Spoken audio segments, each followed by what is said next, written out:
Os americanos também querem participar da guerra. A sede central dos sionistas em Berlim foi transferida para Nova York sob a direção do juiz Louis D. Brandeis. O coronel Edward M. House e Bernard Baruch foram outros agentes importantes do Banco Rothschild. Prestai particular atenção a esses nomes, eles terão ainda, frequentemente um papel importante. Baruch foi um instrumento da campanha presidencial de Woodrow Wilson que foi coroada com êxito. Quanto ao coronel House, ele foi o mais próximo conselheiro do presidente Wilson, ele organizou o gabinete segundo os interesses dos Rothschild e dirigiu praticamente todo o Departamento de Estado. Isso não era segredo para ninguém, o presidente Wilson estava sob o jugo do coronel House e tornou-se a marionete ideal nas mãos dos Rothschild. Ele deu a prova concreta disso não opondo nenhum veto à criação do Federal Reserve e pedindo o acordo do Congresso para fazer guerra contra a Alemanha. O Congresso deu também seu acordo por causa da forte pressão do povo. Este foi, de fato, manipulado com as mesmas técnicas de propaganda, com o mesmo social conditioning próprio de Wellington House e do RIA que haviam sido aplicadas antes ao povo inglês. O assunto das máquinas para lavar cérebro está perfeitamente descrito nos diferentes livros do cientista Thomas B. Arden e no livro de Preston Benichol The Montauk Project, em particular a cadeia Montauk, que foi elaborada graças à técnica desenvolvida pela ITT. Página 133. O coronel House participou também dessa propaganda. Em 1916 ele usou de sua forte influência, em acordo com os acionistas do Federal Reserve, para convencer o povo americano, graças à propaganda e do auxílio do presidente Wilson, o marionete dos Rothschild, que ele tinha o dever sagrado de servir-se da democracia para trazer segurança ao mundo. Pouco depois, os americanos entraram em guerra.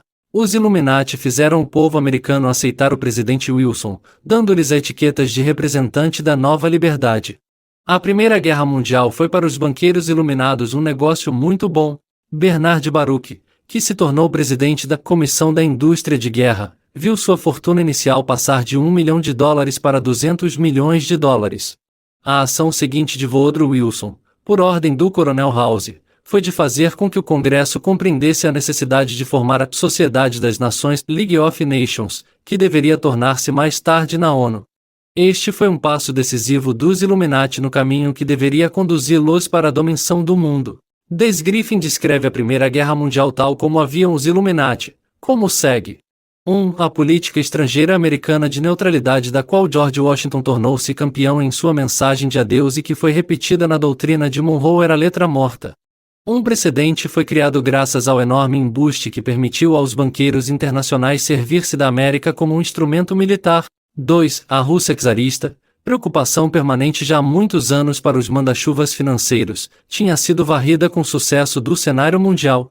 47 anos mais cedo, o grande iluminado Albert Pike o havia predito em sua famosa Carta a Mazzini. 3. A Primeira Guerra Mundial havia causado aos estados implicados uma dívida de estado de valor astronômico. Essas dívidas haviam sido contratadas dos banqueiros internacionais que, como já ouvimos, tinham organizado tudo e posto tudo em cena desde o início. Os lugares onde se desenrola a guerra se revelaram sempre os mais lucrativos para seus organizadores e para aqueles que os financiam. Era evidente que os acordos de Versalhes se desenrolaram também segundo os planos dos Rothschild. Do lado americano se encontravam Woodrow Wilson, o marionete dos Rothschild, com seus conselheiros e os agentes de Rothschild, o coronel House e Bernard Baruch. Do lado inglês, mais exatamente do lado da coroa, tinha Lloyd George, membro do Comitê dos 300 com seu conselheiro Sir Philip Sassoon, descendente direto de Ansel Rothschild e membro do Conselho de Estado Secreto inglês, Privy Council. A delegação francesa era representada pelo primeiro-ministro Clemenceau e George Mandel. Mandel, nascido Jeroboam Rothschild, que foi frequentemente designado como Disraeli francês, completava bem o quadro. Foi para o coronel House, no apogeu de seu poder nesse momento, que os olhares se voltaram durante a Conferência da Paz em Versalhes. Clemenceau encontrou-se, um dia, junto a House quando justamente o presidente Wilson também ali estava. Wilson teve que retirar-se desse lugar para não atrapalhá-los e permitir-lhes manter a conversação com tranquilidade. O Tratado de Versalhes é descrito assim por Philip Soden. O tratado deveria satisfazer aos corruptos, aos imperialistas e aos militares. Ele dá um golpe mortal a todos os que haviam esperado que o fim da guerra trouxesse a paz. Não é um contrato de paz, mas, ao contrário, a declaração de outra guerra. Ele traiu a democracia e todos os que morreram na guerra. O tratado revela os verdadeiros fins dos aliados. Empire of the City, p. 42, a esse respeito Lloyd George afirma, temos um documento escrito que nos garante uma guerra em 20 anos.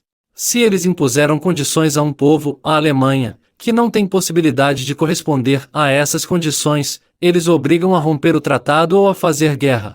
E nós esclarecemos, desde então, os que tramaram os acordos de Versalhes e as finalidades que eles desejavam.